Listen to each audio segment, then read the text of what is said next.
Boa tarde a todos. Vamos dar início à nona sessão e última da nosso encontro digital Angiologia Cerebrovascular. Informar que estamos no YouTube, SBACV-RN, e vou passar já a palavra ao moderador, Dr. Bruno Naves, nosso presidente da SBACV Nacional, e já agradeço, a sua participação dupla, que ele abriu o evento e agora está como moderador dessa última sessão. Dr. Bruno Naves, pode assumir a sessão. Bruno? Obrigado, Gutenberg. Boa tarde a todos. Essa é a última e a melhor sessão do dia. Então, sem muitas delongas, eu vou apresentar.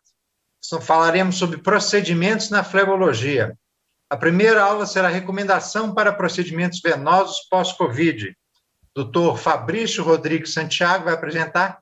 Fabrício é muito conhecido da gente, mas só para lembrar, ele é professor assistente da Universidade Federal de Goiás e coordenador do Instituto de Doenças Venosas Linfáticas. Nós teríamos essa primeira sessão, logo a seguir da aula do Fabrício, vai ter um debate rapidinho, porque ele vai ter que sair, ele tem muitas atividades e ele me pediu. Aí a Glenda Miriam de Souza Rocha, do Rio Grande do Norte, a nossa debatedora, diretora da SBACV Rio Grande do Norte, especialista em cirurgia vascular e ecografia vascular pela SBACV e tem pós-graduação em ecografia vascular. E Dr. Getúlio Câmara, que é o diretor científico da Regional da Paraíba. Então, sem mais delongas, eu gostaria de convidar Dr. Fabrício Rodrigues Santiago, presidente da Regional de Goiás, para que começasse a sua, que eu já sei será uma excelente palestra. Muito obrigado, Fabrício. Boa tarde a todos e vamos em frente. Boa tarde, pessoal. Pessoal, vocês estão enxergando bem minha tela? Perfeitamente. Muito bem, vamos lá, gente. Gostaria de agradecer o convite da comissão organizadora, pelo convite para participar com vocês aqui do encontro, mais uma vez. E eu estou aqui, meu nome é Fabrício Santiago, sou cirurgião vascular, e estou aqui para falar para vocês a respeito das recomendações para procedimentos venosos pós-Covid-19, um tema realmente desafiador. Eu não tenho esse conflito de interesse para essa apresentação. Bom, quando a gente fala em procedimentos venosos, isso é uma lista, do resumo da lista que a gente tem: cirurgia de varizes, escleroterapia, seja ela líquida, seja ela em forma de espuma, associada ou não ao laser transdérmico, a termoablação de safenas e tributárias, enfim, ablação mecanoquímica. Isso é o que a gente tem, um resumo de lista que nós temos de procedimentos hoje. E voltando um pouquinho no tempo, quando a gente começou a pandemia, ficou muita dúvida com relação devíamos fazer, na verdade já existiu o problema de atender ou não esses pacientes, então nós entramos em lockdown, ficamos em casa, fechamos os consultórios, vieram algumas recomendações em situações onde a gente não sabia o que ia acontecer, inclusive nem com pacientes assintomáticos. Então, nesse momento, já o Colégio Americano de Cirurgia, ele já tinha nos orientado, já havia orientado que as cirurgias venosas, por exemplo, deveriam ser postergadas com grau de recomendação forte, apesar de não mencionar qual seria esse tempo. E a União Internacional de Flebologia, nesse momento, também divulgou o artigo VELTAS, que seria algumas recomendações com relação a fazer ou não fazer os procedimentos venosos, e talvez isso sirva de referência para a nossa situação atual, mas é importante entender que essas recomendações foram naquele momento onde não se sabia o que fazer com aqueles pacientes, sendo eles infectados ou não. E, em resumo, para a doença venosa crônica, o que eles advogaram era que para tratamentos que não poderiam esperar, seriam os pacientes, por exemplo, que teriam varicorragia severa, sepse por úlcera infectada, e assim que possível, ou seja, o mais breve possível, aqueles pacientes que apresentassem varicorragia com controle temporado, uma úlcera infectada com risco de evoluir para uma sepsemia, ou a presença de carcinoma de células escamosas na presença de uma úlcera varicosa. O que a gente poderia traduzir para uma situação atual em um paciente que teve um COVID, por exemplo, sem muitas complicações. Mas também eles deram algumas recomendações, essas seriam interessantes, e elas acabam não entrando dentro do nosso foco aqui hoje, que é o paciente pós-Covid, que é o paciente com doença venosa crônica, que teria que esperar, segundo eles, lembrando que esse artigo ele se baseou em evidências, que se a gente olhar na resolução do artigo, era praticamente nenhuma, como muita coisa do Covid hoje, e eles basicamente fizeram também um conselho dos especialistas, eram sugestões dos especialistas. Para pacientes C3 a C6, esperar de 30 a 90 dias, se os pacientes fossem fortemente sintomáticos, eles entrariam também nessa classe, e pacientes C0, C2, a telangiectasia combinada, os pacientes com varizes não complicadas, e se esperasse de 6 a 12 meses, assim como na insuficiência venosa pélvica moderada. Lembrando que no item anterior, eu esqueci de comentar, pacientes também fortemente sintomáticos com insuficiência venosa pélvica poderiam esperar de 30 a 90 dias. Pois bem, então entramos aqui dentro do nosso foco. O paciente desenvolveu uma infecção por Covid, que seria mais ou menos o nosso interesse, e a gente passou a entender muita coisa, dentre elas que o Covid é uma doença vascular, vamos colocar dessa forma. É uma doença, é um vírus que não afeta só o pulmão, mas ele afeta a microcirculação, causando uma endotelite difusa, liberando fatores pró-inflamatórios, fatores pró-trombóticos, que contribuiu para a gente entender algumas coisas que estavam acontecendo, mas ao mesmo tempo provocar um tanto de confusão também na nossa cabeça. E quando a gente vai ver o que a gente vai analisar, o que fazer com esses pacientes dentro do nosso consultório em procedimentos venosos, é exatamente as recomendações que a gente vê, é o que vocês estão vendo aí na tela. Nenhuma. Nós não temos nenhuma recomendação, nós não temos recomendação baseadas em grau, seja de sugestão ou baseadas em evidência, para a gente saber quando esses pacientes que tiveram Covid podem ser submetidos a algum tipo de tratamento ou procedimento venoso. É óbvio que quando a gente fala em consultório, a gente já está seguindo as normativas de vigilância sanitária, Conselho Federal de Medicina, Ministério da Saúde, os pacientes estão sendo atendidos ou podem ser atendidos com todas as medidas de segurança, espaçamento entre horário, equipamento de proteção individual, higienização de ambientes, enfim. A gente já está nesse normal, né? E a gente teria que ter talvez algum correspondente teórico para a gente chegar num ponto onde a gente imagine que a gente possa utilizar ou possa fazer algum procedimento venoso num paciente que teve Covid.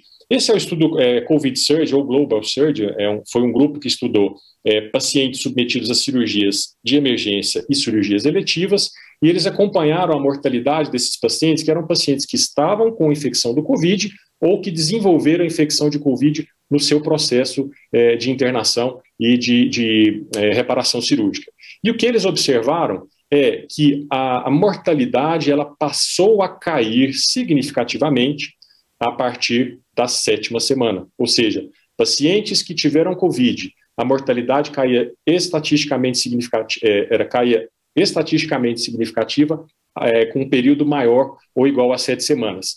Na verdade, com 4 semanas já passou a se ter uma mortalidade menor, mas o que foi significativo foi a partir da 7ª semana. Mais um detalhe importante, que a gente nunca pode deixar de ler as metodologias, esse trabalho excluiu todos os procedimentos venosos, sejam eles ablação de safenas ou remoção de tributárias. Então já começa a complicar de novo a nossa vida.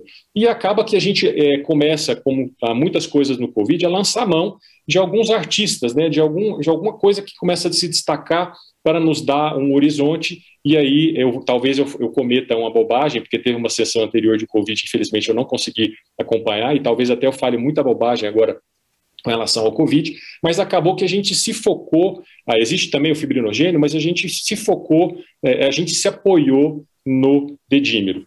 Certo, o dedímero já se mostrou como uma ferramenta que em pacientes, e é importante lembrar que esses trabalhos que são relacionados ao dedímero, eles principalmente são de pacientes submetidos à internação, seja em unidade de terapia intensiva ou de enfermaria, a grande maioria deles, é óbvio, e realmente o dedímero se mostrou um marcador capaz de provar que a sua elevação está associada com um pior prognóstico nesses pacientes que foram internados em unidade de terapia intensiva ou enfermaria, como na grande maioria dos estudos, e também se mostrou um marcador de aumento de chance de mortalidade, como a gente vê nesse plot aqui, a curva totalmente para a direita, para demarcar um índice maior de mortalidade quando em níveis muito elevados de dedímero. Muito bem.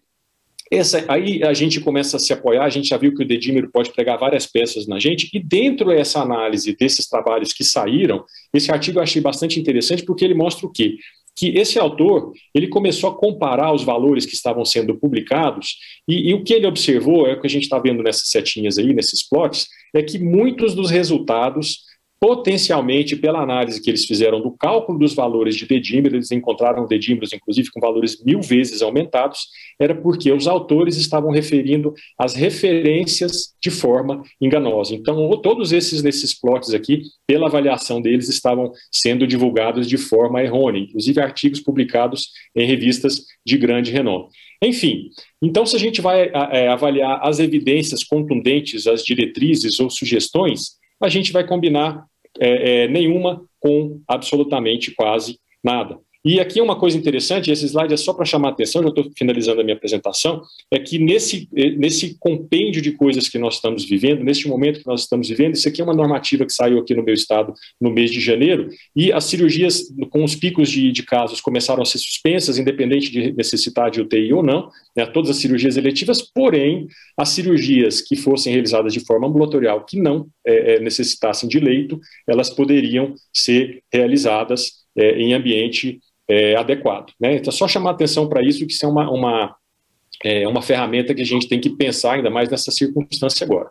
Bom, eu acho que o que vai resolver a nossa situação é quando a vacinação em massa acontecer, se isso for realmente eficiente e a coisa começar a amenizar. Então, o que eu vou trazer para vocês para finalizar meu slide, infelizmente eu talvez não tenha nada muito mais robusto, infelizmente, para trazer para vocês como muita coisa no Covid, mas é o que eu tenho feito no consultório, me baseando dentro dessas pequenas evidências aqui ou evidências ali que a gente pode utilizar. Então, eu colocaria como sendo um grau de recomendação fraca com nível de evidência também moderado ou para ruim. É que paciente que teve pós-Covid, normalmente no meu consultório, o que eu tenho feito, eu espero ao menos 4 semanas, idealmente 7 semanas, se isso for compartilhado com o paciente. Pacientes que apresentem alterações laboratoriais, mais especificamente o dedímero, e mais especificamente ainda um ponto de corte que eu uso, é o ponto de corte de 3 vezes, que eventualmente as diretrizes ou as sugestões para tromboprofilaxia química do Covid têm demonstrado, tá? Ou pacientes que também apresentem sintomas residuais pós-Covid, eu espero até a normalização desses exames laboratoriais ou até que esses pacientes reduzam os seus sintomas. Caso isso não aconteça no período de 6 meses, eu passo a tratar esse paciente, porque a gente sabe que tem pacientes que evoluem com dedímero aumentado por um período que pode chegar, às vezes, até 6, 7, 8 meses, até 1 ano, tá bom? Então, é o que eu tinha de trazer para mensagem para vocês. Muito obrigado e vamos partir agora para a discussão. Obrigado, Fabrício. Doutora Glenda e doutor Getúlio. O Fabrício ainda tem 3 minutos de disponibilidade, então vamos aproveitar os 3 minutos e gostaria que os senhores fizessem as considerações, que aí depois a gente segue, faz o andamento normal. Doutora Glenda, por favor. Boa tarde a todos. Antes de mais nada, eu gostaria de agradecer aos organizadores, a doutora Marcela e o doutor Gutenberg, e parabenizar pelo belo evento. Bom, o que eu tenho notado muito na minha prática, no meu consultório em relação ao Covid, eu ainda não peguei nenhum paciente que teve Covid e que venha querendo tratar nada. A maior parte eles vêm querendo tomar anticoagulante, porque então, fazem o dedímero, e o dedímero vem aumentado, então, quem não foi, o clínico não passou o anticoagulante, eles vêm querendo passar o anticoagulante ou fazer um Doppler, com medo da trombose, né? Então, eu acho que você está certo, Fabrício, a gente deve esperar, lógico. O paciente sintomático, ele não vai lhe procurar para tratar varizes, ele vai lhe procurar com medo da trombose e já está instalado, porque vem com dor na perna e essa coisa toda. Agora, eu vi eu acho que foi da Sociedade de Anestesiologia, que para você fazer qualquer procedimento em um paciente pós-Covid, mesmo leve, era no mínimo 1 mês. Os casos mais graves, moderados, né, era 3 meses ou mais. Né? Então, eu acho que é isso, a gente tem que aguardar mesmo. Pronto, doutor Getúlio. Obrigado, doutora. Doutor Getúlio, gostaria de falar alguma coisa? Boa tarde, doutor Bruno, presidente, em nome de quem eu cumprimento todos os colegas da mesa e ouvintes, para não ter delongas de tempo. Fabrício, essa normatização do estado de Goiás que saiu foi assim, veio a calhar na verdade, com a ânsia e o desejo de muitos estados que nós temos pela falta de normatização, na verdade, e talvez não por falta de um interesse, mas sim por falta de respaldo científico mesmo, para a gente normatizar com segurança essas ações de procedimentos. E isso não fica vinculado só ao Brasil. Os Estados Unidos, no final do ano passado, publicou um trabalho em que foi feita uma pesquisa de 36 estados americanos, levantando suas normatizações internas, e os próprios colegas cirurgiões, e lá nesse trabalho cirurgiões gerais, cobrando das autoridades justamente uma normatização mais concisa, mais objetiva no tocante à questão da liberação ou não desses procedimentos. Em resumo, eu acho que é bem por aí. A questão do bom senso envolve todo esse contexto quando a gente não está cercado de normatizações e padronizações, que era o que a gente, todo mundo queria. Mas, em tese, parabenizar pela apresentação, Fabrício. Muito obrigado aí pelo exíguo tempo aí, mas ainda contribuiu conosco aqui. Muito obrigado pela sua presença, tá bom? Um grande abraço. Fabrício, suas considerações finais e despedida. Não, só agradecer muito. Infelizmente, eu gostaria de participar mais ativamente da discussão. A gente poderia falar muita coisa, né? A Glenda comentou e ela colocou um ponto de corte. Só para falar, Glenda, no meu consultório é o contrário. Eu tenho muito paciente que era programado para tratar antes, e a hora que volta, às vezes é um Covid leve, que não teve nenhum tipo de circunstância, nem o dedímero aumentou e nem nada. Ainda assim, esses pacientes eu peço para eles aguardarem algumas semanas para a gente poder tratar, por uma questão de segurança e desconhecimento daquilo que a gente sabe que a gente não sabe, né? Então é só agradecer a vocês todos e peço desculpas de novo à comissão por não conseguir ficar com vocês. Gente, muito obrigado. Só uma consideração. Sim. Eu fui moderador de uma palestra do Caprini exatamente sobre esse assunto. Eu que moderei ele, a gente conversou muito. Ele é mais radical. Ele fala 6 meses, sabe? Inclusive para cirurgia, 6 meses. Mas ele mesmo fala, eu sou radical. Acho que é para valorizar o score dele. Mas, assim, não é o que eu tenho feito. Não, eu também não. E eu confesso a vocês que eu tenho agido dessa forma mais ou menos desde julho do ano passado, quando as coisas começaram, as infecções começaram a aparecer, os pacientes começaram a voltar para o consultório, e dentro desse tipo de rotina que eu adotei até agora não tive nenhum sabor. Como tudo em Covid, a gente não pode ter certeza de absolutamente nada. A gente está falando uma coisa hoje, amanhã as coisas podem mudar, né? Espero que eu não tenha nenhuma surpresa desagradável. Gente, obrigado. Muito obrigado. Doutora Solange Seguro, média evangelista. Doutora Solange Seguro, muito conhecida da sociedade, além de ser minha grande amiga, companheira, sempre fez um excelente trabalho, principalmente na flebologia dentro da SBACV.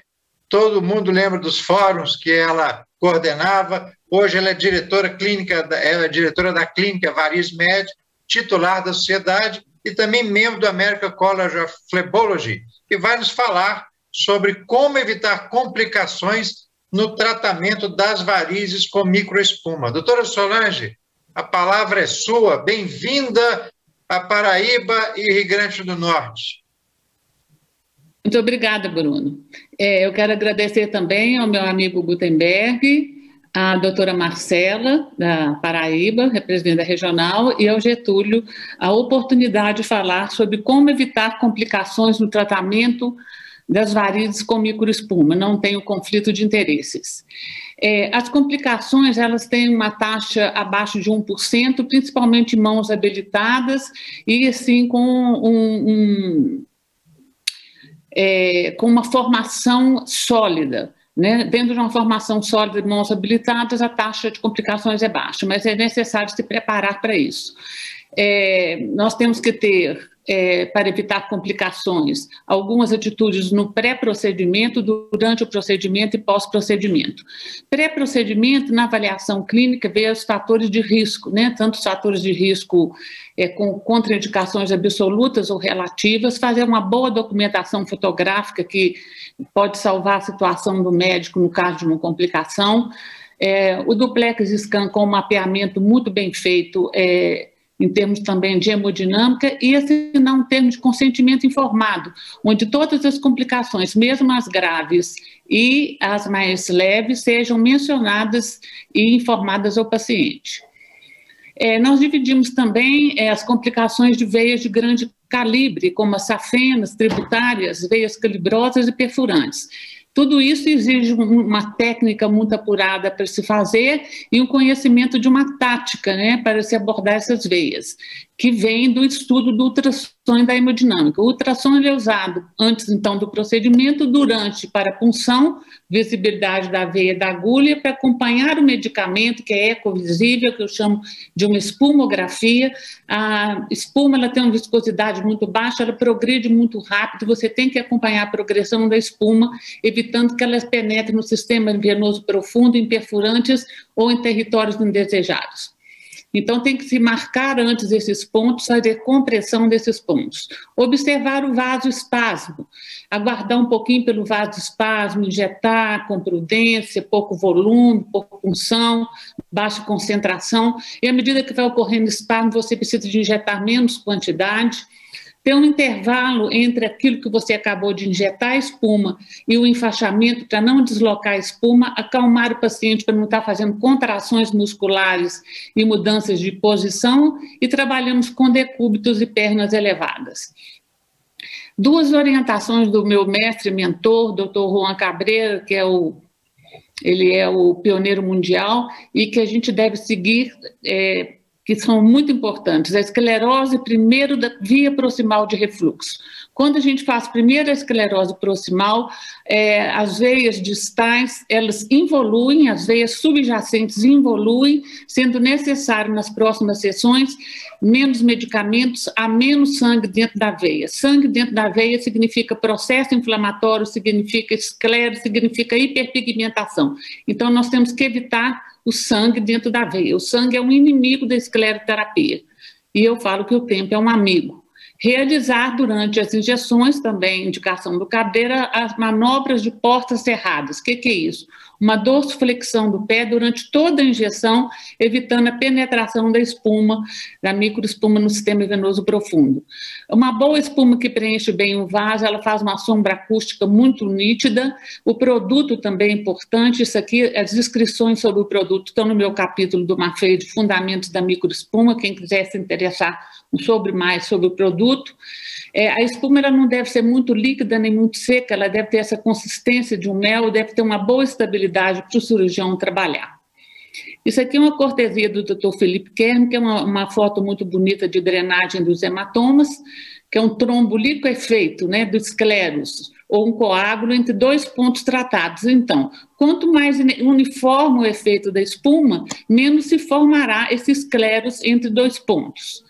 A concentração do esclerosante deve ser suficiente para fechar o vaso, não baixa demais e nem muito forte para não causar um processo inflamatório. E encorajar o que é difícil, a compressão e a deambulação após o procedimento. Evitando-se também com isso, e com a drenagem dos coágulos, a hiperpigmentação. 60% desaparecem em 6 meses, 90% em 1 ano, 10% que persistem precisam ser tratadas. A etiologia é deposição intradérmica de hemosiderina quando é extravasamento de células vermelhas. Então, pode ser hemosiderina ou reação inflamatória, formando melanogênese, reação inflamatória muito tensa. Então, evitar essas duas coisas para se tentar evitar a hiperpigmentação, que tem uma incidência de 10% a 30%. Outra recomendação também, pacientes que estão em uso de suplemento de ferro e de minociclina, se evitar, então, fazer o tratamento nessas condições.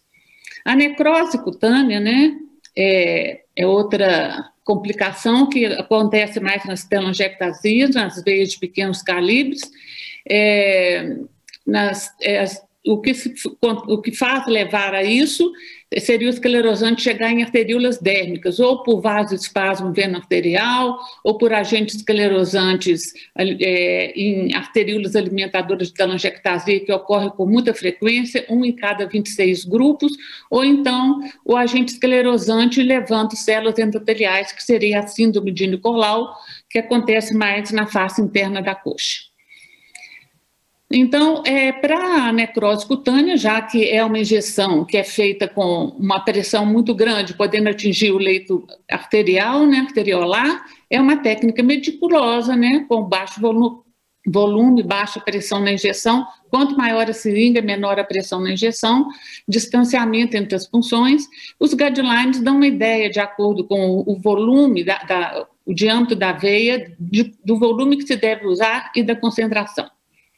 MET é uma insatisfação muito grande, tanto para os pacientes quanto para o médico, né? Mas o médico acontece em 15% a 24% dos casos, e nós temos dois tipos de causas, né? Um aumento da pressão venosa por obstrução ao outflow, que seria o MET em azul, né? Por exemplo, uma oclusão de uma veia normal, uma oclusão de uma veia de drenagem, ou então a inflamação excessiva de novo, por alta concentração, pressão aumentada na injeção, ou então por reação individual. Essa foto bonita também é uma cortesia do Dr. Philipp Kerr, da Suíça. O MET acontece muito também quando a obesidade é uma indicação de esperar o paciente emagrecer, isso não funciona na prática. O uso de hormônios, os estrógenos, pode aumentar também a chance de MET, mas isso também interromper uma anticoncepcional é complicado, entre outras coisas. Tende a desaparecer espontaneamente em 3 meses a 1 ano, 20% dos que permanecem devem ser tratados. Uma complicação também rara, mas que é muito grave, é a trombose venosa profunda, né? Nesse estudo específico da Inglaterra, de mais de 1.100 sessões, a incidência foi de 1,5%, e em veias grandes, safenas magnas, parvas, tributárias grandes. E a recomendação dele é que o volume injetado seja menor que 10 ml. Mas, além disso, é preciso saber se há trombofilia, fazer profilaxia, tromboprofilaxia farmacológica, fazer uma deambulação precoce, uma compressão adequada, evitar a injeção de grandes volumes e marcar e interromper durante a injeção a comunicação com o sistema venoso profundo. Complicações neurológicas também são raras, persistência de forama oval ocorre em 25% da população, não há indicação de pesquisa dele na rotina, a não ser que tenha história de anormalidades cardíacas ou enxaquecas muito intensas, né? Nesse caso, de persistência de forame oval pequeno, deve ser feito volumes menores, deixar o paciente em decúbito por mais tempo após a injeção, de 10 minutos a meia hora. O imponderável, né, e o que mais assusta o médico, e é imponderável, né, está além das nossas possibilidades de saber o que vai acontecer, é a reação alérgica ao polidocanol, que é menos do que no tetradecil sulfato, né, 0,01 no polidocanol, 0,17 tetradecil, que pode chegar a uma anafilaxia que é muito temida. Para isso, o que é fazer? Estar preparado. Ter dentro do local onde se realiza a espuma, todo o aparato para o atendimento estar preparado para isso. E rezar para que não aconteça, né? Está descrito 1 em 11 mil casos e a gente quer passar sem uma anafilaxia dentro do consultório. E, finalmente, uma injeção intra-arterial inadvertida, que isso aí também é uma complicação terrível, imaginem aí essa gravura, né? A recomendação de prevenção é um bom ultrassom, mas mesmo o bom ultrassom em mãos habilidosas, uma complicação pode ocorrer. Aqui estão os pontos onde é mais possível se ocorrer uma injeção intra-arterial. E após o procedimento, para bons resultados e menos complicações, uma boa contenção inelástica ou elástica, uma compressão excêntrica, se necessário, manter o paciente em uso da meia nos dias pós-procedimento, que varia de acordo com o tamanho da veia e com a área que foi injetada, orientar a deambulação e, principalmente, acompanhar o paciente em sessões pós-procedimento, com revisão, com drenagem, com orientação, com complementação das sessões se necessário, esclarecer o paciente sobre a doença e orientar a manutenção e acompanhamento de evolução da doença. Então, resumindo, exige uma curva de aprendizado, exige conhecimento de ultrassom, exige experiência em punção venosa, exige conhecimento de hemodinâmica venosa, exige princípios de escleroterapia, de saber fazer escleroterapia. Faça uma boa formação antes de introduzir o procedimento em sua clínica para evitar dissabores. E para evitar o que o nosso amigo Kikuchi chama da maior complicação, que é a insatisfação do paciente. Às vezes nós podemos ter uma complicação e, com a compreensão do paciente, tratar a complicação. Agora, um paciente insatisfeito é muito difícil de resolver o problema, gasta muita saliva. Muito obrigada mais uma vez. Eu acho que eu consegui ficar mais ou menos no tempo, né? Mais ou menos. Obrigado, Solange. Você já tinha me avisado que talvez, mas tudo bem, está ótimo. Eu tenho certeza que houve algum assim, conluio mineiro com mineiro. Eu vou deixar porque nós conversamos tudo antes. Eu tenho certeza que houve, mas tudo bem, tá tudo com certo. Certeza. Nós estamos terminando. Nós tentamos fazer um conluio e o Bruno foi muito compreensivo, mas graças a Deus não houve necessidade. Eu acelerei aqui na fala. Bom, a próxima aula vai ser Ablação Mecânica Química, a realidade brasileira, conhecendo o Flebogriff e o Clarivem. Essa semana eu tive que apresentar o Kikuchi de novo no Encontro Paulista. Eu tenho maior dificuldade de apresentar o Kikuchi. Ele é tanta coisa. Então, assim, eu quero apresentar ele como um grande amigo, um grande trabalhador, um grande batalhador pela especialidade na sociedade. Meu ídolo. Doutor Kikuchi, por favor, com a palavra. E obrigado pelo convite. Bem-vindo ao Rio Grande do Norte, Paraíba. Muito obrigado, doutor Bruno. Obrigado, organização. Só um detalhe, né? Eu mudei a apresentação, na verdade eu não mudei, foi a pedido da organização, porque o título da aula modificou, porque essa apresentação foi solicitada, foi orientada, na verdade, foi sugerida por um dos patrocinadores do evento, e aí já agradeço de antemão, porque a gente, sem o suporte da indústria, a gente não consegue fazer eventos de tanta qualidade quanto esse encontro digital. Para isso, então, eu vou falar sobre alguns cuidados pré-procedimentos, se as evidências atuais podem ou não modificar ou justificam ou não modificar a nossa conduta atual. Em relação a isso, a gente tem cirurgia, esclero e laser, mas hoje eu vou me ater especificamente sobre esclero e laser, porque é a grande parte do nosso dia a dia de consultório. E aí eu vou comentar sobre 3 pontos: compressão, substâncias tópicas e drogas venoativas. Em relação à terapia compressiva, existe uma grande dúvida na literatura. Eu vou citar um trabalho muito clássico, que é um dos poucos que foi comparativo, esse do fim da década de 90, do Dr. Bob Weiss junto com o Neil Sedgwick e o Mitchell Goldman, dando resultados positivos para o uso da terapia compressiva pós-esclero, com menos hiperpigmentação, e olha só que curiosidade, não importava o grau de compressão. No entanto, mais recentemente, um outro estudo comparativo também, utilizando a meia elástica, após a terapia compressiva, após a escleroterapia, não houve diferença entre os grupos. E quando se faz uma revisão sistemática, os próprios autores da revisão sistemática começam a questionar, porque uma das ideias da compressão seria diminuir a formação de trombos e, com isso, a ideia seria comprimir a própria veia. No entanto, as pressões necessárias para a compressão dessas veias são muito altas, chegando a 70 milímetros de mercúrio em panturrilha, 80 milímetros de mercúrio em coxa. Isso eu estou falando de veias tributárias. As veias, as telangiectasias, possivelmente de ponto focal, elas precisariam muito mais. Mesmo assim, os trabalhos publicados, eles seguem algumas, ou sugerem algumas coisas como comprimir. Aí entra num grande paradoxo. Como assim? Os caras meio que falam uma coisa e recomendam outra. Mas eles até justificam que as recomendações são fracas em ambas as diretrizes, tanto a europeia quanto a americana. E aí eu vou dar o meu pitaco pessoal. Minha opinião. No modo que a compressão pós-esclera é usada no trabalho, 1, não tem conceito. Os caras não estudam conceito de terapia compressiva. 2, não é possível ter os resultados que eles apresentam em alguns trabalhos, porque a maioria fala sem diferença significativa. Não dá para ter resultado que eles apresentam com este conceito que eles colocam. E se vocês quiserem, a gente pode discutir terapia compressiva e o porquê desse meu pitaco na relação de terapia compressiva.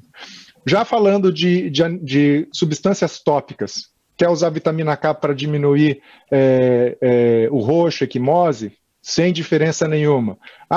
Eu quero usar corticoide pós-esclero para diminuir qualquer coisa posterior, com a ressalva, tá? Esse trabalho, que é o único randomizado com corticoide, ele usou dose única logo após a sessão de escleroterapia. No entanto, olha só, tanto para dor, coceira, edema local, hiperemia, sem diferença nenhuma. Então, usar corticóide ou não usar corticóide, sem diferença. Quer usar arnica?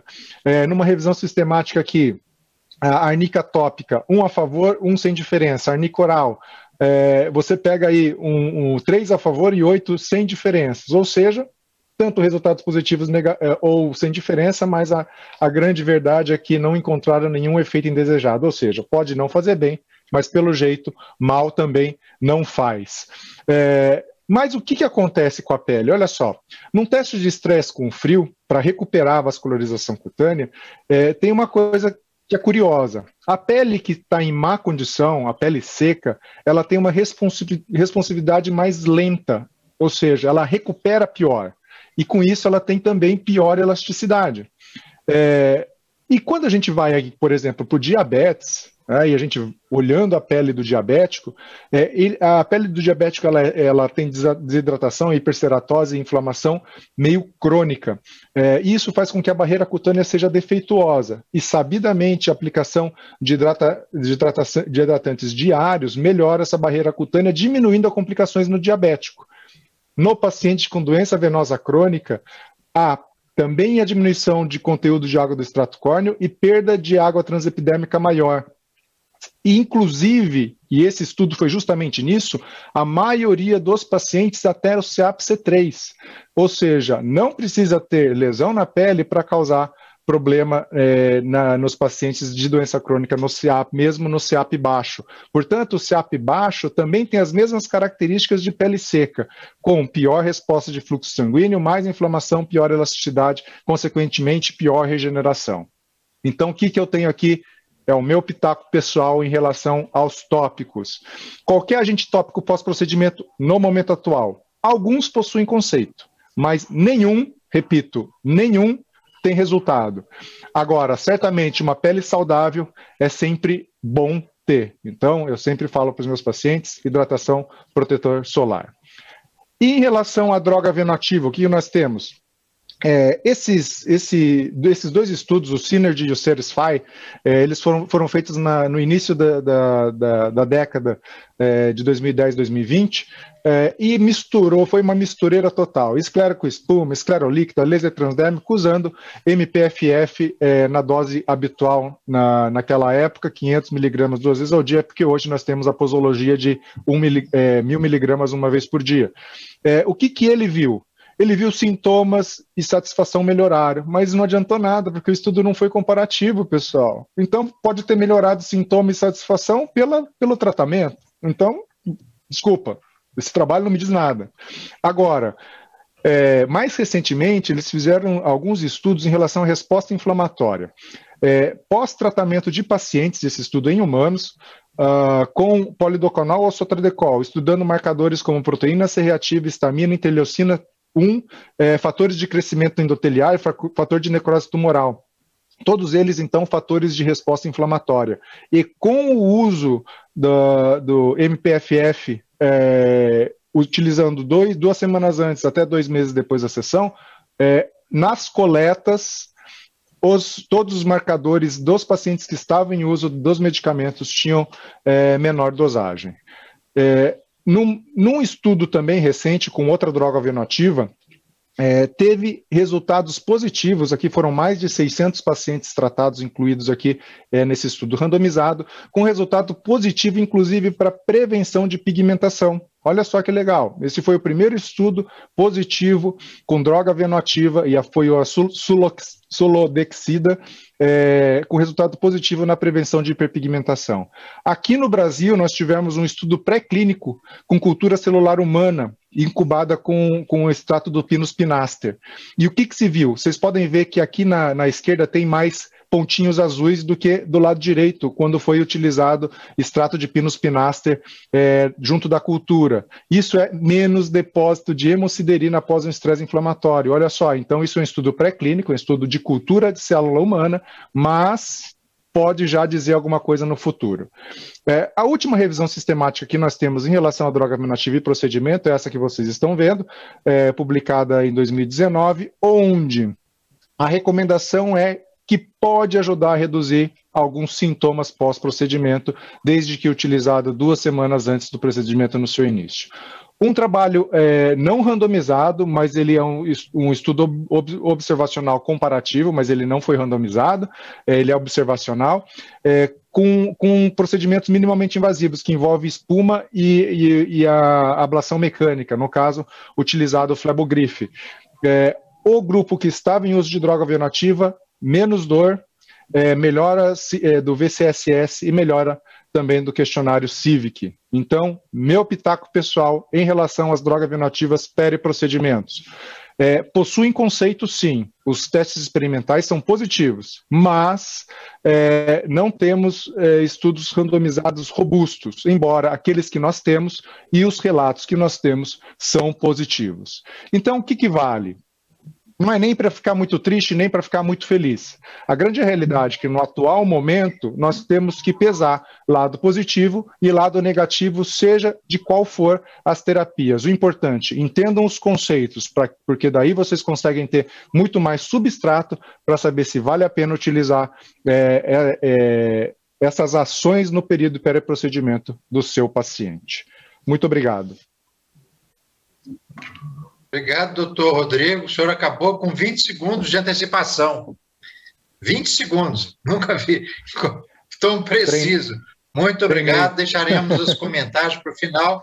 E, imediatamente, eu gostaria de convidar a doutora Irlanda Cristina Correia Cavalcante, que é cirurgiã vascular, especialista em ultrassom vascular, preceptora da residência médica do Hospital Getúlio Vargas, que vai falar para nós um tema extremamente importante também, que são quais os parâmetros que definem a necessidade da ablação das veias safenas e como eu faço. Bem-vinda, doutora Irlanda Cristina, que já é daqui da região. Obrigado e vamos à sua palestra, que eu já tenho certeza será muito boa. Só um minuto.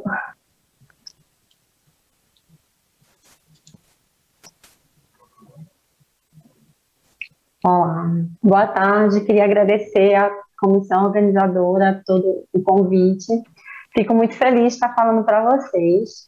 Eu sou Irlanda Cavalcante e a gente vai conversar sobre os parâmetros que definem a necessidade de ablação das veias safenas e como é que a gente pode fazer. Então, a doença venosa crônica, ela traz, né, essa dualidade entre estética e saúde. É uma coisa que é presente, eu acho que com muitos cirurgiões vasculares, não é só nem uma coisa que existe com a paciente, não é nem só uma dúvida da paciente, mas se você falar com vários angiologistas, com vários cirurgiões vasculares, tem uma certa diferença de opinião. Algumas pessoas acham que é só estética, outras acham que é só saúde. E o fato é que é uma doença que tem essa predominância de acometimento nas mulheres, tem uma busca por tratamento precoce, e eu considero um grande desafio conscientizar que o problema não é só estético, mesmo quando a paciente se queixa apenas de um prejuízo estético, mesmo que ela se queixe apenas da aparência, eu acredito que nunca vai ser só estética, sempre envolve a saúde. Então, eu acredito que se há um resgate de autoestima, se há uma melhor percepção da autoimagem, já é um benefício para a saúde e já justifica um tratamento precoce.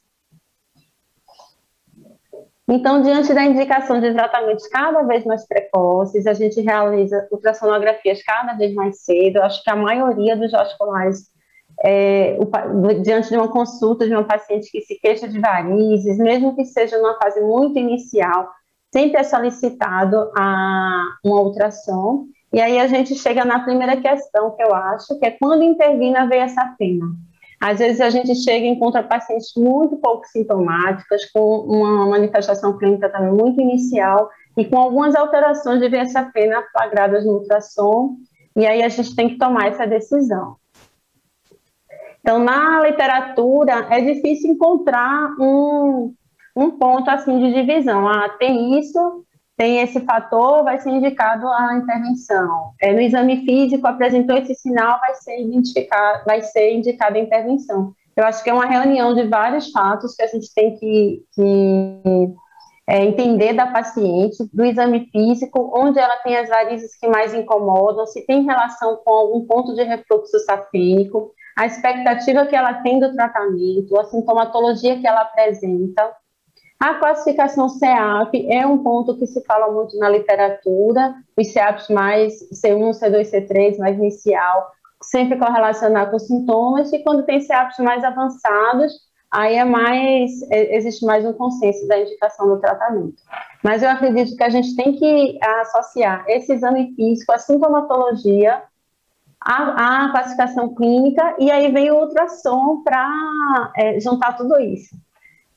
A presença do refluxo, eu acho que não só a presença do refluxo deve indicar uma intervenção na safena.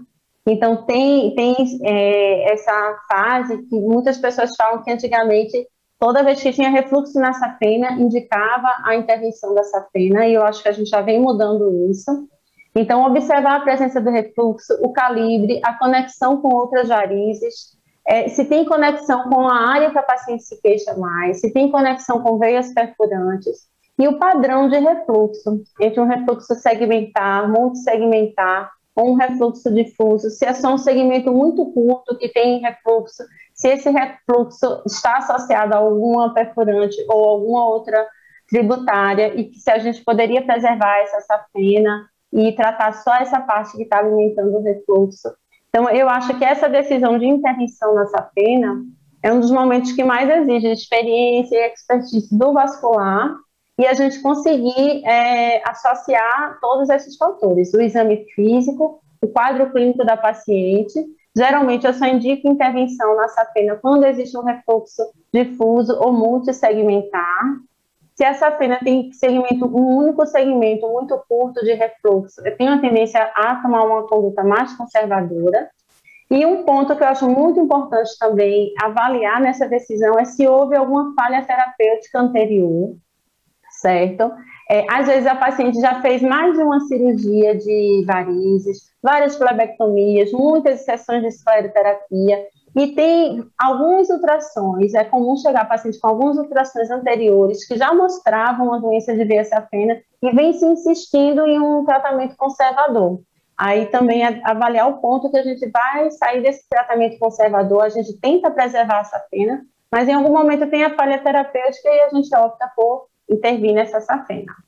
Então, não é uma decisão fácil, é uma decisão que requer a gente conversar com a paciente entender a proposta terapêutica, e aí a gente vai para mais uma decisão, que é decidir tratar a veia safena, conversei com a paciente, a gente optou por esse tratamento, entendeu que esse tratamento era o melhor para ela, e a gente vem para essa questão, qual técnica escolher? Então, hoje em dia a gente tem a cirurgia convencional, tem a escleroterapia com espuma densa, tem a termoablação. Eu esperava até que o Kikuchi trouxesse aí mais técnicas ainda, porque eu acho que quanto mais técnicas a gente tiver à disposição, melhor para o nosso paciente. E aí, vou falar um pouco da minha rotina clínica, das minhas escolhas. Hoje em dia, a cirurgia convencional realmente é uma técnica de exceção. Há muito tempo não indico um stripping de veia safena. A escleroterapia com espuma densa, eu acho uma excelente técnica, realizo bastante no consultório. Não vou fazer essa discussão em quando escolher a espuma e quando escolher a termoablação, mas assim, a minha primeira escolha é a termoablação. A espuma é uma técnica que eu gosto muito, tenho alguns pacientes e tenho alguns casos em que eu vou sempre indicar, paciente mais idoso, paciente que não aceita de forma alguma um procedimento cirúrgico, ou pacientes que têm alguma úlcera muito extensa e que nesse caso, eu prefiro a espuma. Mas, assim, de via de regra, eu tento sempre fazer a termoablação. E aí, optando pela termoablação, a gente vai fazer uma nova decisão, uma nova escolha, entre a radiofrequência ou o endolaser. As duas técnicas têm um nível de recomendação má pela literatura, as duas técnicas são eficientes, são eficazes. E quando eu comecei a fazer a termoablação, a minha primeira escolha sempre era a radiofrequência, por um motivo, eu achava que era mais fácil de executar, era uma técnica que eu não precisava ajustar muitos parâmetros, era posicionar a fibra disparar o aparelho, tracionar a fibra, disparar o aparelho. Então, eu achava que isso era mais fácil, mas hoje esse é um dos motivos que eu escolho o endolaser. Eu ter essa liberdade, essa versatilidade de escolher os parâmetros. Então, com o endolaser, eu consigo tratar as safenas mais tortuosas, a fibra eu acho ela mais fácil de navegar. É uma fibra que eu acho mais fina. Eu tenho a possibilidade de escolher a energia que eu quero usar em cada segmento da safena. Então, hoje, eu escolho, para a técnica de termoablação, eu escolho o endolaser. Acho que ele permite um ajuste mais seguro, acho que tem uma versatilidade muito legal nos parâmetros, e eu entrego um melhor resultado com o endolaser. Então, vamos para a técnica, sempre começando tudo pelo mapeamento venoso, posição da safena, se está superficial, se está mais profunda, definição da energia que eu vou usar na coxa, na perna. Escolha do ambiente pode ser feita no consultório ou no ambiente hospitalar. Atualmente eu faço no ambiente hospitalar, mas em regime ambulatorial, com day clinic, mas eu acho que é uma técnica que tem todo o potencial para estar no consultório. Muitos vasculares já fazem a técnica no consultório e acho isso também uma grande vantagem do endolaser. Eu uso o laser de diodo 1470. As fibras que eu tenho mais experiência, na verdade, as únicas que eu já usei são as de 400 micra e a de 600 micra, radial. É aquela fibra que ela emite a energia na circunferência toda da fibra. Eu acho fibras muito fáceis de trabalhar, a gente consegue inserir por um gel com 14 ou um gel com 16. Então, eu consigo tratar o segmento de safena na perna, na coxa. Acho muito legal. Antigamente, quando eu comecei a fazer as termoablações, a gente usava raquianestesia. Então, eu usava a intumescência, sempre faço intumescência, mas eu usava apenas o soro fisiológico, porque o paciente estava com bloqueio, estava com raque. Hoje em dia, fazendo o procedimento só com anestesia local, eu uso a anestesia tumescente. Essa é a solução que eu uso, é um pouquinho diferente da literatura, mas também não é tão diferente. Me dá uma analgesia muito legal para o paciente. Eu faço com anestesista e com sedação, mas pode ser perfeitamente feito com sedação consciente, com analgesia consciente. Então, é um procedimento que dá para fazer no consultório. Então, a punção ecoguiada, posicionamento da fibra, sempre coloco a 2 centímetros da junção safeno-femoral, deixo o fluxo da epigástrica anterior liberado.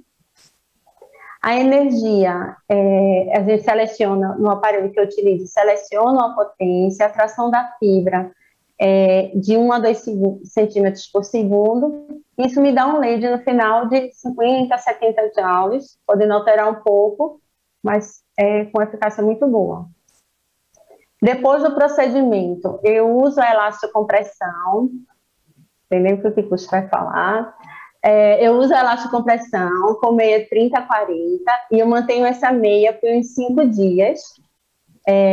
O paciente retorna para o acompanhamento ambulatorial, realização dos novos ultrassons com 7, 14 e 30 dias. Ele é estimulado a deambular precocemente, em torno de 1 semana. Nesse retorno no 7º dia, eu já libero para atividade física leve. No 14º dia, já libero para as atividades físicas habituais e para o trabalho. Então, a gente conclui que a termoablação da veia safena é um procedimento seguro, eficaz, é minimamente invasivo e que deve ser inserido na prática da flebologia moderna. E o que eu acho principal hoje, que as regionais devem, assim, o máximo tentar ajudar, é inserir o procedimento na formação do residente, na formação do cirurgião vascular. Eu acho que muitas residências ainda não têm essa vivência e eu acho que deve ser uma prática já vivida na residência, para o cirurgião sair conhecendo, pelo menos conhecendo a técnica. Muito obrigada. Obrigado, passo a palavra Irlanda. ao doutor Bruno. Obrigado, excelente apresentação. Nós vamos passar agora a apresentar a debate com a doutora Glenda e com Getúlio, lembrando que o link do YouTube depois das 6 é bandeira 2, então vocês tenham paciência aí, é bandeira 2 o link. Sábado, bandeira 3, então sejam concisos E, doutora Glenda, por favor, suas considerações. Microfone, doutora Glenda. Tá ligado? Isso. Tá ótimo. Então, parabéns aos doutores pelas belas palestras. Doutora Solange, qual a espuma que a senhora usa? E quando faz a compressão elástica, que tipo de compressão? É a meia? De qual compressão? É aquela de 35 ou maior? A espuma que eu uso é a microespuma, né, que é a microespuma original, que foi comprada inicialmente pela BTG e patenteada nos Estados Unidos com o nome de Varitena, né, o nome comercial de Varitena. Então essa é a microespuma que eu uso. Isso é uma concessão que eu tive do Cabreira, que as pessoas me perguntam por que essa espuma não é mais divulgada, por que eu não posso passar essa espuma. Eu tive que assinar um termo de confidencialidade e foi uma concessão, e eu me associei a eles cientificamente como Instituto Internacional de Flebologia Brasil, que é vamos dizer, praticamente uma filial do Instituto Internacional de Flebologia da Espanha, de Granada, né? Lá são 5 clínicas dentro da Espanha, e tem essa clínica do Brasil que segue exatamente os moldes da clínica da Espanha. Foi uma missão que eu falo que foi uma missão que eu recebi, porque é difícil você ter um produto que você ainda não pode divulgar ou passar, mas já existe agora para comprar nos Estados Unidos. Eu trabalhei muito com as indústrias, com a BTG, agora foi vendido para Boston Scientific, né? A BTG vendeu para Boston, e eu trabalhei muito, inclusive com a diretoria, indo na Inglaterra, tentando trazer para o Brasil, mas o preço era completamente inviável, os trâmites com a Anvisa seriam muito difíceis. Então, assim, acaba sendo uma missão difícil você ter um produto muito bom que você gostaria que todos os colegas usassem e você ainda não pode passar. Mas isso não vai demorar muito. Eu acho que em pouco tempo nós teremos boas notícias. E a compressão, nós fazemos a compressão inelástica, né, e elástica também, dependendo do calibre da veia. Dependendo de veias mais superficiais, de um ponto ou outro eu faço compressão excêntrica, mas o mais importante é que a veia faça um bom vasoespasmo e a própria homogeneidade e coesão interna da espuma. A compressão ajuda, mas a gente não precisa de contar tanto com a compressão quanto tem uma espuma que realmente faz uma boa lesão do endotélio e um bom vasoespasmo. Aí a compressão vai variar de paciente para paciente. Eu uso 30-40, eu uso também a compressão de 35, essas meias usuais também. Com mais frequência eu uso elas, e antes, às vezes, eu faço um empachamento mesmo até com a faixa de crepom, principalmente da coxa. E o paciente já levanta, faz uma pequena deambulação de uns 10 a 15 minutos. Eu faço sempre revisão também, como a doutora aí faz, do endolaser, com 7, 15 e 30 dias, para acompanhar bem o paciente e ver bem a reação em relação ao tratamento que está sendo proposto, e para sempre esclarecer para o paciente. Eu acho que nós temos, aproveitando um segundinho só desse importante evento, mas a gente tem tanta dificuldade do paciente entender o que é varizes. Eu acho que varizes é tão subestimado. Às vezes você já fez um tratamento maravilhoso de veias que o paciente não pode ver, né? Que não são visíveis a olho nu, e você sabe que aquilo está adiantado, que você vai chegar agora na superfície e ter um resultado espetacular, que você já retirou as fontes, o paciente não entende que tudo aquilo aconteceu e acha que a perna está igual. Então, a gente, aproveitando a presença do Bruno, já foi solicitada e incluir na residência os procedimentos endovenosos. A gente precisa trabalhar muito com a população variz, porque eu acho que variz é subestimado ainda, é muito subestimado. As pacientes ainda querem apenas um tratamento superficial. Só da ponta do iceberg, resultado estético. É verdade. Não é? Mas o que eu tenho notado, depois do uso da realidade aumentada, o paciente vê aquelas varizes que são nutridoras, então eles ficam meio impressionados, e vê que realmente tem muito mais do que eles pensavam. Tem alguns que chegam e falam assim, eu vim para fazer a aplicação, quero tirar esses vazios e já fazer a aplicação. E quando você passa a realidade aumentada e mostra, ele se convence que não é só microvarizes, que não é só fazer uma aplicação assim. Então, a tecnologia tem nos ajudado muito nisso. Com certeza, concordo. E agora vou passar para o doutor Kikuchi. Em relação ao uso do flebotônico, você falou que começa 2 semanas, eu já tenho usado, eu queria saber se mantém após o procedimento e quanto tempo? A orientação é manter até 30 dias, pelo menos, tá, Glenda? É isso aí. E agora, doutora Irlanda, a história do ultrassom que tem acontecido, que eu tenho notado, assim, está cada vez mais usado, né? Cada reunião a gente vê que tem mais indicação de se usar o Doppler, né? Para avaliar, mesmo quando se tem só microvarizes e tudo. E eu lembro que antes eu não fazia um Doppler numa paciente que só tinha microvarizes. Até eu ver a apresentação no trabalho do professor Carlos Delorme, que mostrou 46% desses pacientes tinham refluxo em algum segmento de safena. E aí eu comecei a pedir, como eu faço o Doppler? É verdade, tem sim. Eu já peguei paciente nova, magrinha, com a safena toda doente. Só que eu acho que o paciente o tratamento tem que ser individualizado do paciente. Você tem que tratar o paciente, como você falou, e não o exame, né? Então, uma paciente dessa só com microvarizes, eu não vou tirar uma safena dela. É isso aí. Obrigada. Obrigado, doutora Glenda. Gostaria de convidar o doutor Getúlio. Antes de você falar, Getúlio, eu só queria colocar para a doutora Solange que foram aprovadas agora as matrizes de competência de angiologia, de cirurgia vascular, de angiorradiologia endovascular, do Conselho Nacional de Residência Médica, já estão publicadas, estão no site do MEC, e nas matrizes de competência já fala, claro, no ensino das técnicas de termoablação e também da microespuma. Então, assim, a gente está se preocupando com isso. E em relação às varizes, né, a gente vai ter agora o agosto azul e vermelho, que nos moldes do Outubro Rosa vai ser o maior evento brasileiro de divulgação da especialidade. A gente vai fazer uma campanha grande, claro que vai ser a primeira campanha, uma campanha no meio da pandemia, sempre mais difícil, mas a ideia é que daqui a 10 anos, talvez, a gente esteja tão conhecido quanto o Outubro Rosa. Então vai ser o agosto azul e vermelho. Eu tenho, aqui já fica um convite, todas as regionais, procurem participar. A gente contratou uma grande empresa de São Paulo, a Bendita, que é uma empresa que já tem experiência grande com esse tipo de evento, e a gente vai querer pintar o Brasil de azul e vermelho no mês de agosto.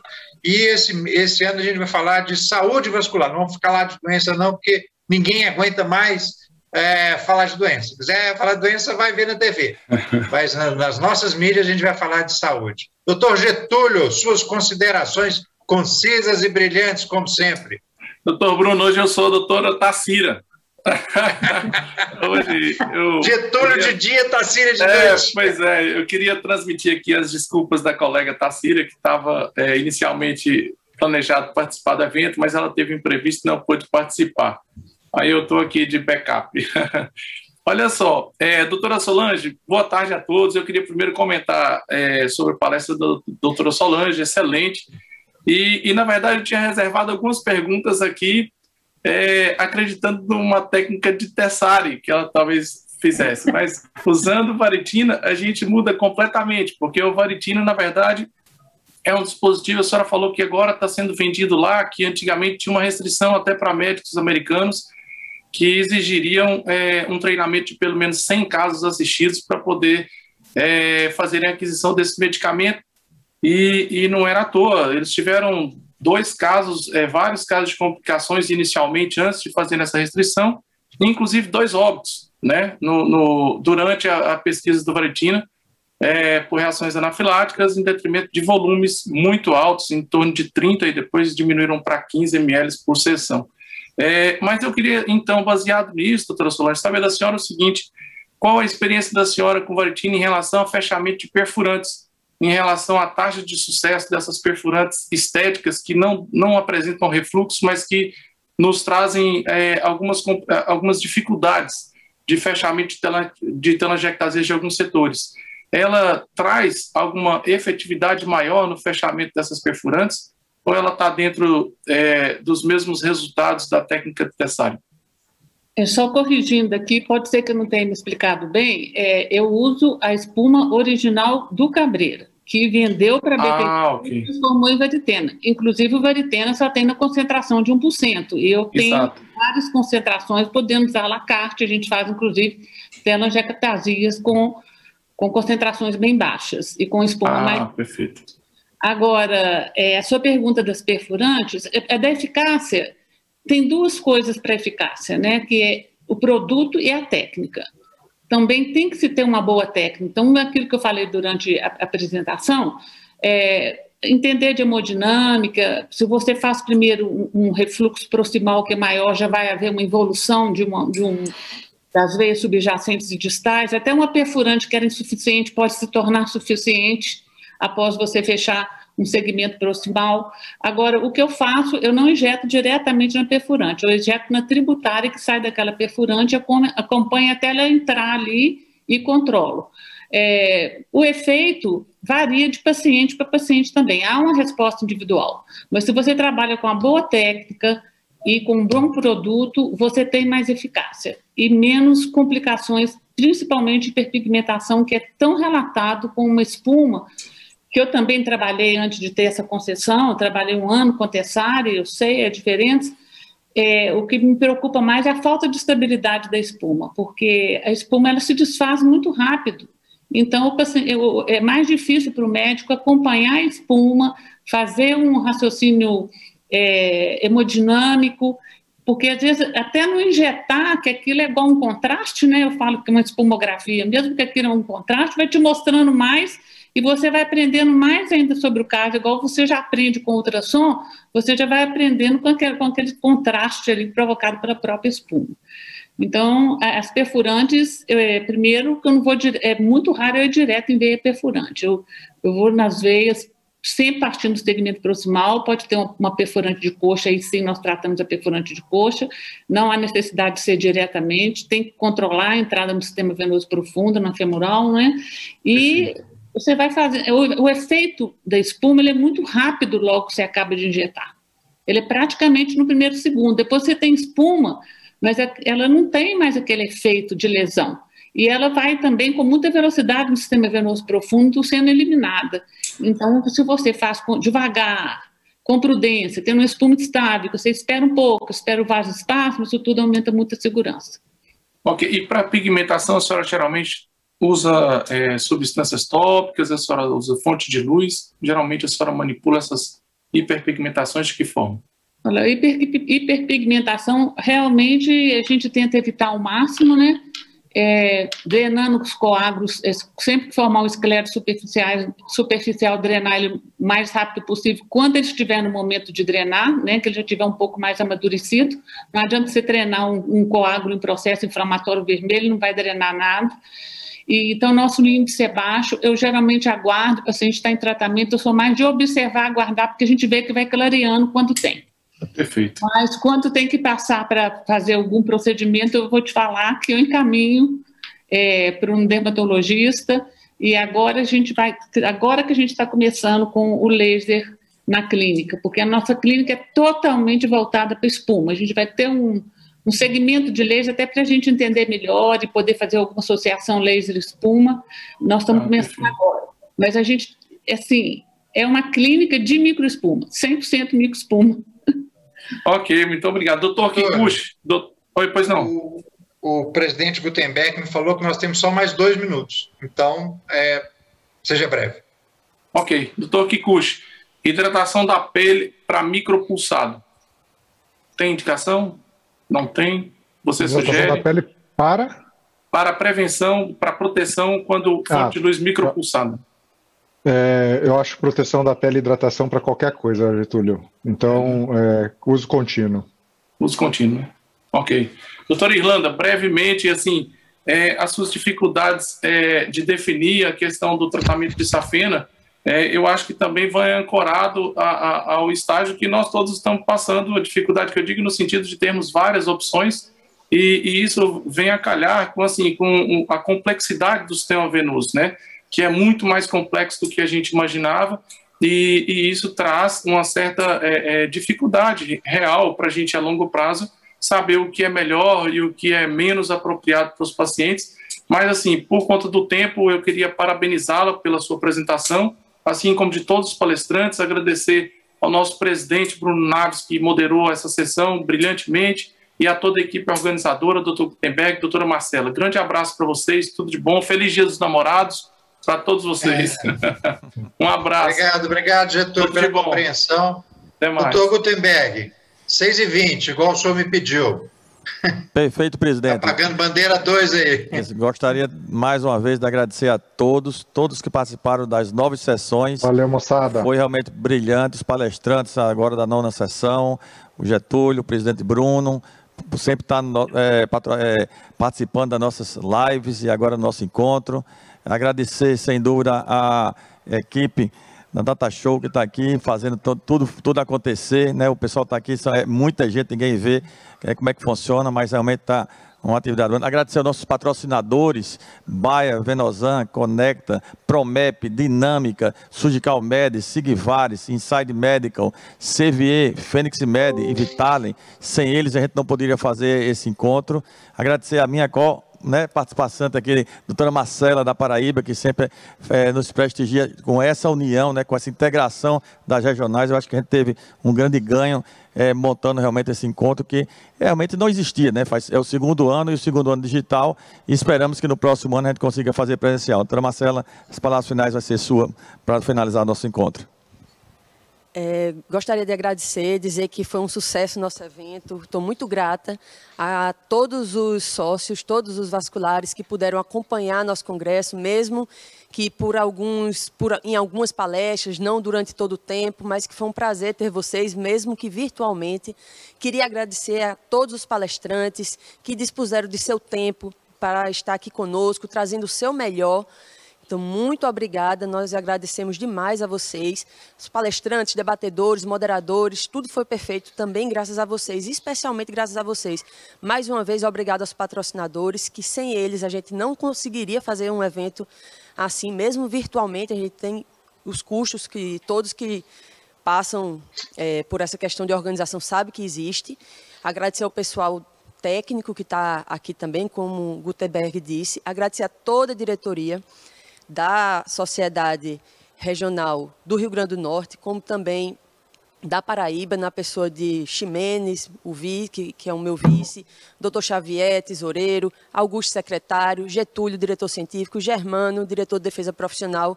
Muito obrigada por todo o apoio e agradecer especialmente a Gutenberg, que tem sido um grande parceiro, um grande amigo nesse meu tempo que eu tenho sido presidente, que ele está nos ajudando demais a crescer como regional. O Gutenberg que já tem muita experiência já na SBACV e tem sido realmente um privilégio, um presente poder contar com você, Gutenberg.